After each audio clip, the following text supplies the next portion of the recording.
Imagine that you are sitting quietly in a room. Nothing unusual is happening. There is a wall a few feet in front of you. Between your eyes and that wall, there appears to be nothing. No object, no solid surface, no visible substance, just space. You can move your hand through it. You can walk across it. Light can travel through it. And because your senses give you no obvious evidence of anything occupying that region, your brain makes a very natural assumption. There is nothing there. Now hold two fingers a few inches apart. Look at the narrow gap between them. Again, it seems empty. The same feeling follows you everywhere. There is space between the chair and the table, space between buildings, space inside a glass. And when you look up at the night sky, there is an enormous distance separating Earth from the moon. We instinctively think of space as a kind of background, an empty stage on which matter appears. Objects are real. Space is simply where those objects happen to be. And for ordinary life, that picture works remarkably well. But physics has a habit of challenging the assumptions that work perfectly at human scale. Because when scientists examine what we casually call empty space, the word empty becomes much harder to define. The region between two particles is not necessarily equivalent to absolute nothingness. The vacuum is not simply a blank canvas waiting for matter to appear. Beneath what our senses can detect, physics describes a deeper structure, one that does not look anything like the silent emptiness we experience. You cannot see it by staring harder at the wall. You cannot feel it by reaching your hand into the gap between your fingers. And yet, according to modern physics, that apparently empty region may be doing something far more fundamental than simply separating one thing from another. So look again at the space in front of you. It still looks empty. But is it? And once you take that ordinary piece of empty space seriously, an uncomfortable question appears. What exactly does physics mean when it says nothing? When you hear the word nothing, what do you imagine? Perhaps an empty room. Take away the furniture, the people, even the dust, and it feels like you have reached nothing. But physics asks us to be much more precise.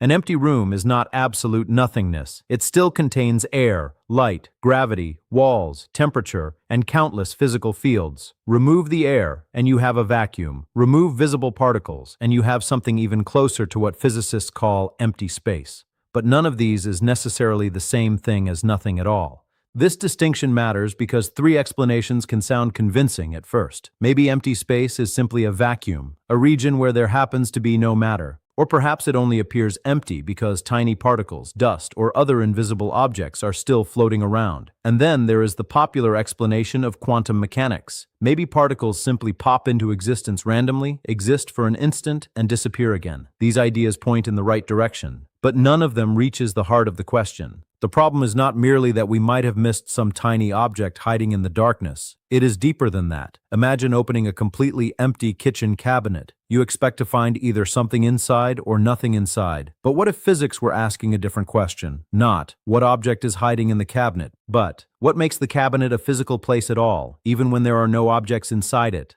That is much harder to answer. And surprisingly, you do not need to travel to some distant corner of the universe to find the clue. The crucial idea is already built into the modern description of nature. It is hiding in the very framework physicists use to describe particles, forces, and space itself. So the real question is no longer, what particles are hiding in empty space? It is this: what exists even when there are no particles? And before we go any further, there is a problem with the way this subject is usually explained, and it has very little to do with physics itself. You have probably heard the phrase, empty space isn't really empty. It sounds mysterious, and online, it is often followed by an even more mysterious explanation. Particles are supposedly appearing from nowhere, disappearing back into nothing, while the universe somehow creates energy out of empty space. It makes for a fascinating story, but there is a problem. That version of quantum physics is usually much less accurate than the real thing. The popular explanation says particles constantly pop into existence from nothing. The more careful scientific description is very different. In quantum field theory, the vacuum is not philosophical nothingness. It is a particular quantum state, the lowest energy state of the fields that make up our physical description of nature. That distinction may sound subtle. It is actually enormous. The vacuum is not a mysterious cosmic substance filling space like an invisible fluid. And physicists do not generally mean that tiny particles are literally materializing out of nowhere every few moments, borrowing energy, and then vanishing before anyone can catch them. That picture is a useful metaphor in some limited contexts, but taken literally, it can create more confusion than understanding. And this is where we need to slow down. Because once you remove the mystical language, the subject does not become boring, it becomes stranger. The real story involves quantum fields, allowed energy states, interactions, and quantities that can actually be connected to measurements. That gives us a much higher standard for every surprising claim we make from this point forward. If a statement sounds extraordinary, we should be able to ask, what physical framework describes it? What quantity are we talking about? Can it be measured? And what observation tells us that the effect is real? This matters because quantum physics is already counterintuitive enough. We do not need to make it supernatural. There is a difference between saying that the vacuum has measurable quantum properties and saying that the universe is creating energy from nothing. There is a difference between quantum fluctuations and little particles magically blinking into existence, and there is a difference between a useful analogy and what the mathematics actually describes. So forget the viral version for a moment. Forget the cosmic substance. Forget the idea that empty space is secretly packed with invisible particles waiting to appear. What remains is something much more precise, and in its own way, much stranger. Because once we remove the mystical language, the actual physics begins. This is the kind of subject that becomes unnecessarily mysterious when we skip the reasoning and jump straight to the conclusion. Quantum mechanics does not need mystical language to be fascinating. In fact, the deeper you look at the actual logic, the fields, the states, the interactions, and the evidence, the more remarkable the picture becomes. That is what we are interested in here, not memorizing strange-sounding statements, but understanding why the physics says what it says. If you enjoy having difficult scientific ideas unpacked slowly, step by step, without turning them into slogans, you may want to stay with this channel. Because sometimes the most interesting part of a scientific discovery is not the conclusion. It is the chain of reasoning that leads you there. Now let's go back to that apparently empty region of space and ask what modern physics says is actually there. Now we can finally return to the empty space in front of you. And this time, instead of asking what might be hiding inside it, we are going to change the picture completely. For centuries, physics often described nature in terms of objects moving through space. A planet moves through space. A stone falls through space. A beam of light travels through space.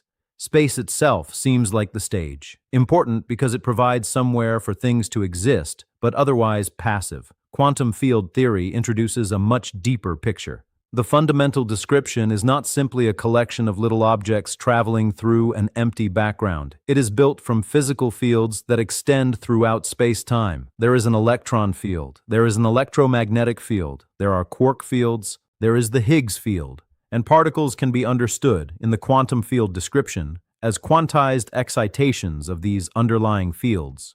So instead of imagining an empty theater with particles walking across an otherwise non-existent stage, imagine that the physical description includes fields throughout the theater itself. The actors are excitations of those fields.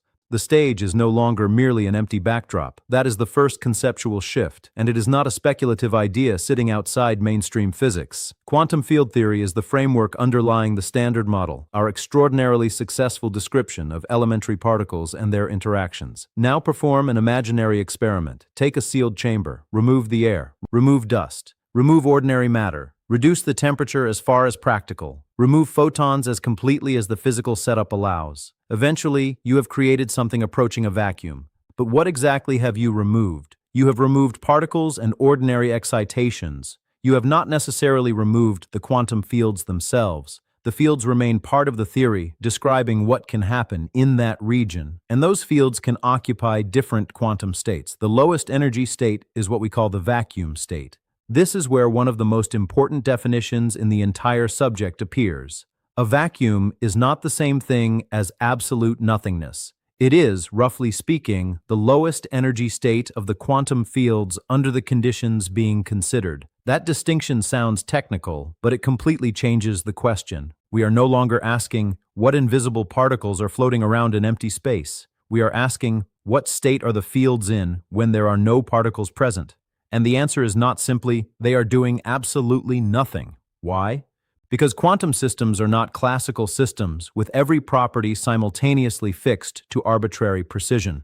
The uncertainty principle tells us that certain pairs of physical quantities cannot, in general, both have perfectly definite values at the same time. For a quantum field, this means the vacuum is not equivalent to a classical field configuration that has been frozen into complete certainty at every point. A field can have a vacuum expectation value and still possess quantum uncertainty. That is the subtle idea behind vacuum fluctuations, but this is exactly where popular explanations often go wrong. You may have heard that empty space is filled with particles that constantly appear, exist briefly, and disappear again. That picture is convenient. It is also dangerously easy to take literally. Vacuum fluctuations do not mean that ordinary detectable particles are continually popping into existence like tiny bubbles and then vanishing. The quantum vacuum has fluctuations in its field observables. That is a statement about the quantum state and the mathematical structure of the fields. It is not a claim that miniature particles are literally materializing out of philosophical nothingness.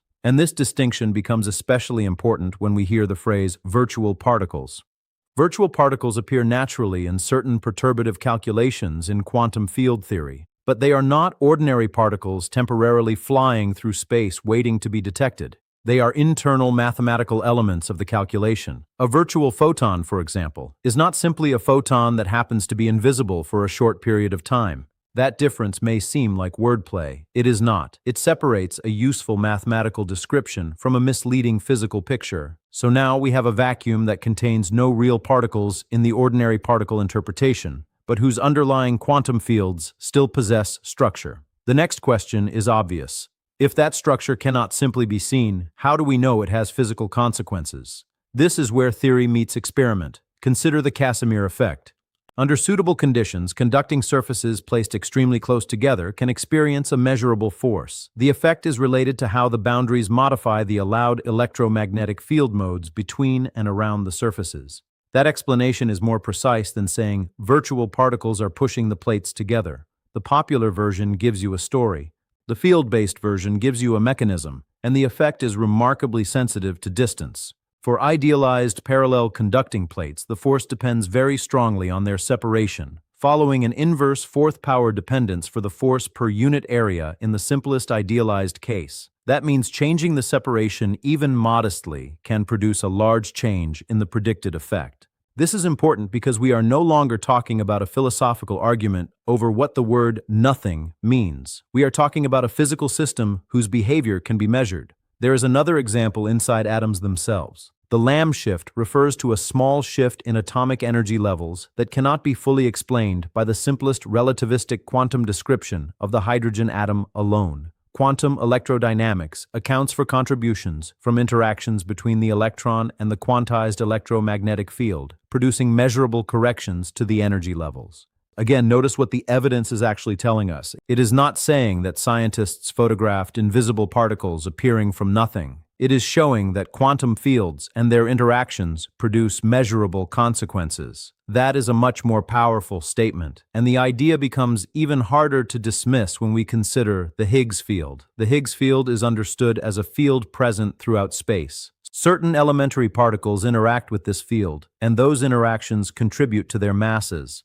The electron, for example, has a rest mass of approximately 9.109 times 10 to the minus 31 kilograms. Its electric charge has a magnitude of approximately 1.602 times 10 to the minus 19 coulombs. These are not abstract labels attached to a tiny ball. They are physical properties emerging within a theory of quantum fields and their interactions. And in 2012, experiments at the Large Hadron Collider provided strong evidence for the Higgs boson, with a mass around 125 giga-electron-volts per c squared. The significance is not simply that another particle was discovered. It is that the discovery provided direct experimental support for a field that is woven into our description of fundamental particle physics. Space, in other words, is not merely a coordinate grid with matter sprinkled across it.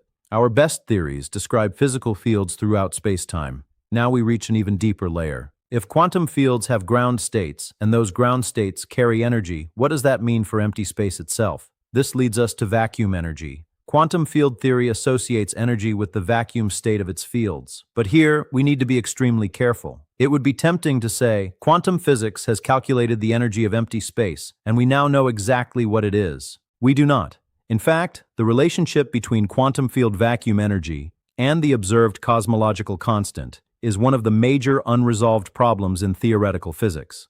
This is often called the cosmological constant problem. It sits at an uncomfortable intersection between quantum theory and gravity. Quantum field theory gives us a framework in which the vacuum has a well-defined quantum state. Cosmology tells us that the universe undergoes accelerated expansion associated with what we describe through dark energy or a cosmological constant. But connecting these descriptions quantitatively is extraordinarily difficult.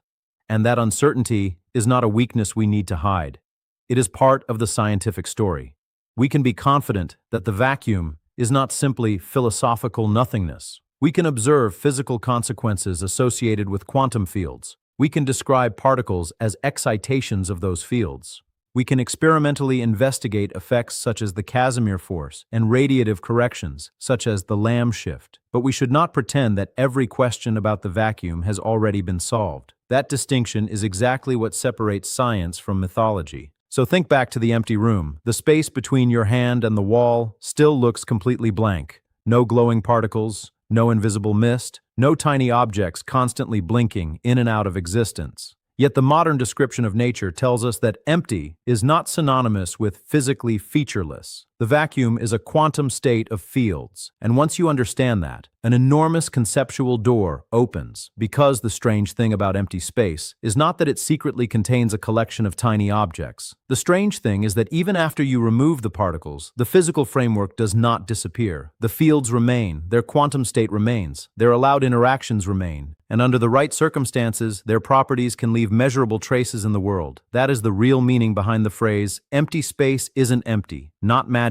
not energy appearing from nowhere, not invisible particles behaving like little ghosts, something much more precise. And once you understand what a quantum vacuum actually is, one everyday habit of thought suddenly starts looking very different. The habit of treating empty space as if absolutely nothing could possibly be happening there. Most of us carry a very simple picture of space in our heads. Imagine an empty box. The box is there first, then objects are placed inside it. A ball moves through the box, a car drives across it, a planet travels through it. Eventually, the objects can leave. The box itself does not seem to do anything.